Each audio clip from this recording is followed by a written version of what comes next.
Le vaisseau spatial Space Rider de l'ESA est en test en Sardaigne. Revue à Starbase, Pulsar Fusion parle de son moteur nucléaire, l'ESA sélectionne 5 fusées européennes, la Chine teste des satellites secrets et le lancement de la semaine. Bonjour à toutes et à tous, je suis Christophe Paget et bienvenue à Espace News pour votre revue spatiale hebdomadaire.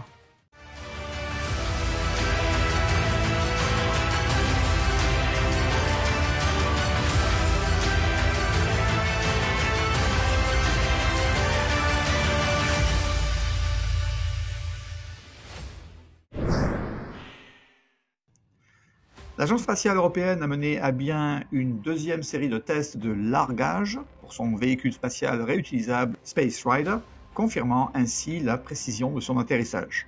Space Rider est conçu pour des missions abordables et de longue durée en orbite terrestre basse, pouvant rester en orbite jusqu'à 3 mois avant de revenir sur Terre grâce à un parafoil pour des atterrissages précis. Alors que des tests initiaux en août 2024 impliquait un contrôle au sol, la campagne récente s'est concentrée sur le contrôle autonome. Menée également en Sardaigne par Thales Alenia Space Italia, ces tests consistaient à larguer un véhicule de 3000 kg, simulant les caractéristiques du Space Rider depuis un hélicoptère Chinook à diverses altitudes, démontrant une vitesse d'atterrissage contrôlée. Les prochaines étapes incluent des tests de largage de système avec une maquette complète et des tests finaux pour assurer la stabilité de la charge utile lors des atterrissages dans les pires scénarios sur une nouvelle installation dédiée, toujours en Sardaigne. À Starbase, pas grand-chose s'est passé par rapport à d'habitude. Par contre, au site de production, c'est la première fois qu'on voit ce mastodonte de tube pour le premier étage numéro 18 de 3e génération. C'est en fait le tube de transfert de méthane du réservoir versé 33 moteurs Raptor qui fait office aussi de réservoir dédié à l'atterrissage du premier étage super lourd de retour sur site d'après SpaceX. Au site de lancement, SpaceX continue de travailler sur le support de lancement temporaire du Starship pour effectuer les essais cryogéniques et essais moteurs. Pulsar Fusion, une compagnie britannique, a annoncé voilà quelques mois de cela l'intention de construire son Sunbird Taxi pour permettre de transporter des véhicules d'une planète à une autre en demande. Je vous conseille de regarder un de mes épisodes précédents, vous trouverez le lien en description. Cette semaine, Pulsar Fusion nous a fourni quelques infos supplémentaires que j'aimerais partager avec vous. Ils ont l'intention d'utiliser la fusion, comme leur nom l'indique, nucléaire. Sur Terre, la communauté internationale essaie depuis des décennies de créer des centrales nucléaires à fusion, comme Tokamak ou Super Phoenix, plutôt que des centrales typiques d'aujourd'hui basées sur la fission. Est-ce que Pulsar a fumé la moquette ou a-t-il un plan réaliste pour faire un moteur à fusion nucléaire? Dr. James Lambert expliquait qu'ils utiliseront une fusion linéaire plutôt qu'en forme de donut pour créer une poussée, ce qui simplifierait la fabrication et la taille de l'engin, par exemple en réduisant considérablement la taille de l'aimant. D'autre part, ils n'ont pas besoin d'équipements puissants pour créer le vide, car ils l'ont déjà dans l'espace. Ils s'attendent à utiliser le travail d'autres chercheurs et même l'intelligence artificielle pour arriver à leur fin.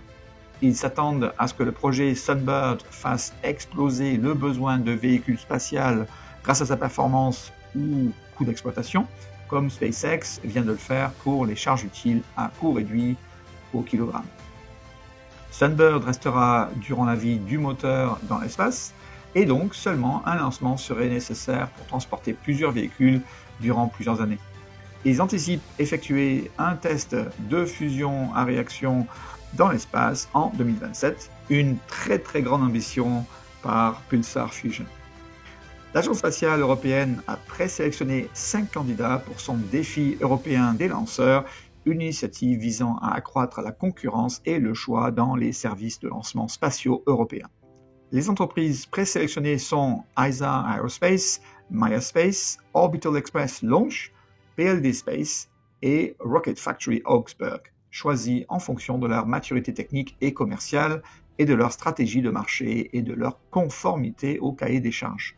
L'ESA va maintenant engager une phase de dialogue avec ces entreprises et les États membres afin de préparer les engagements de financement lors du conseil de l'ESA au niveau ministériel en novembre 2025. Par la suite, la deuxième phase de l'appel d'offres s'ouvrira, les challengers retenus pouvant obtenir des contrats pour des services de lancement entre 2026 et 2030 et pour la démonstration de capacité de lancement améliorée avec un maximum de 169 millions d'euros alloués par challenger. Deux satellites chinois, Shijian 21 et Shijian 25, semblent s'être amarrés en orbite géosynchrone, marquant potentiellement la première tentative à haute altitude de ravitaillement en orbite. Bien que la Chine n'ait pas officiellement confirmé l'amarrage ni son objectif, des analystes utilisant des données du domaine public pensent que les deux satellites sont devenus un objet unique la semaine dernière. Shijian 25 a été lancé en janvier 2025 pour la vérification des technologies de réapprovisionnement en carburant et de prolongation de la durée de vie des satellites. Tandis que Shijian 21, lancé en 2021, avait déjà démontré la réduction des débris spatiaux en remorquant un satellite défectueux jusqu'en orbite cimetière. Ces technologies à double usage suscitent des inquiétudes aux États-Unis et ailleurs, car elles pourraient également permettre à un pays d'approcher, de capturer ou de désactiver les satellites d'une autre nation. L'US Space Force est très intéressée par le ravitaillement en orbite pour prolonger la durée de vie des satellites militaires et lancera une démonstration de ravitaillement l'année prochaine. Deux satellites inspecteurs GSSAP américains se sont positionnés près de Shijian 21 et Shijian 25 pour une observation plus étroite. Le lieutenant-général de l'US Space Force à la retraite, John Shaw, a souligné le besoin opérationnel d'opérations spatiales dynamiques compte tenu des réserves de carburant limitées et de l'augmentation des activités clandestines des adversaires. L'orbite géosynchrone, cruciale pour les communications et l'alerte précoce, devient un terrain d'essai pour de telles capacités, car les opérations dans l'espace sont considérées comme une option plus viable par l'intervention satellitaire que les missiles anti-satellites basés au sol. Bien que les deux satellites se soient amarrés les 13 et 30 juin, ainsi que le 2 juillet, des amarrages observés par des sociétés de suivi indépendantes comme Comspoc, on ne s'attend à aucune déclaration officielle chinoise sur le succès ou pas de telles manœuvres. Le seul lancement de la semaine était le 8 juillet avec une Falcon 9 de SpaceX depuis la Floride pour sa mission Starlink Group 10-28. Le premier atterrage a volé pour la 22e fois et a atterri sur le drone ship A Shotful of Gravitas.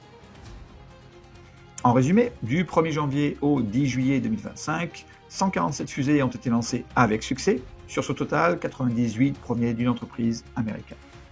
Je vous quitte cette semaine avec une image prise par le télescope spatial James Webb qui célèbre sa 3e année avec une image de NGC 6334, aussi connue sous le nom de la nébuleuse de la patte de chat, une région massive de formation stellaire située à 4000 années-lumière de nous dans la constellation du Scorpion.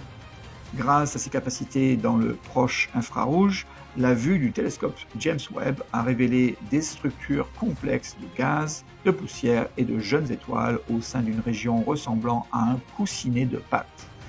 Les observations montrent de jeunes étoiles massives parsemées de gaz et de poussière, leur lumière stellaire créant une lueur nébuleuse bleue. Cette activité turbulente, bien qu'encore en développement, souligne comment les jeunes étoiles perturbatrices finiront par arrêter le processus local de formation stellaire, offrant des aperçus sur la transition des nuages moléculaires aux étoiles. Merci d'avoir regardé votre chaîne Espace News.